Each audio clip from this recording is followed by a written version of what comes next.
Hi, it's Morag from Our Permaculture Life and the Permaculture Education Institute, and welcome back into my permaculture garden for another Live at 5. Now, I'm wondering, do you grow passion fruit, or do you know one that you've seen around your neighbourhood or down in a local park, or sometimes even in a local bushland? Passion fruit grows just beautifully and abundantly. I mean, if you've ever seen the vine, it just starts to take off up trees, over fences. We've got one that a bird pooped beside our house, and it grew up the side of the house, and it's going across the veranda rails now, which is very convenient because it means that there's passion fruit right there where we need it, and it provides a little bit of extra shade during the day. But these passion fruit aren't ready yet. But never mind, because actually all of the leafy material of your passion fruit is totally edible. Now, I'm really surprised all the time how little of plants that we actually eat, and really when we start to understand this kind of root to shoot eating, that there is so much abundance in every garden. So what can you do with passion fruit leaves? Well, you can slice up the young, more tender ones into a salad, just chop them up fine. You can use them as a garnish, add them into the salad.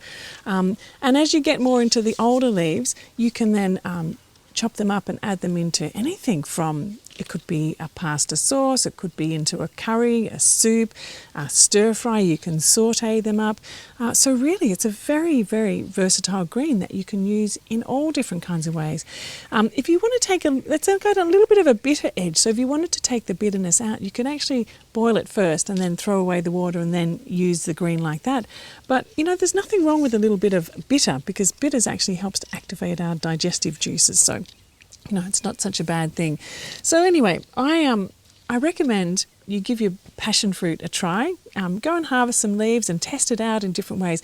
And if you've got some recipes from maybe some of the cultural cuisines that you're familiar with, I'd love it if you'd share some, because like with some of the other plants that I've been talking about recently, the kind of recipes for these aren't really available when you kind of if you type up passion fruit in Google, what you come up with is anything to do with passion fruit. But actually the recipes for the passion fruit leaves are few and far between. So if you've got some, it'd be so great if you'd share them. And get experimenting. So don't feel afraid of trying any of these leaves on the edible passion fruit plant. They're really very edible.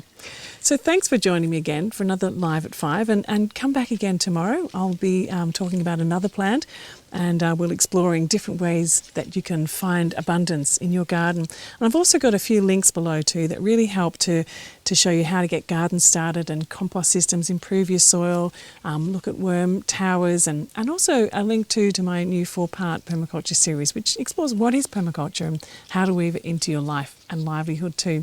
So I'll catch you tomorrow. Thanks so much for joining me. See you.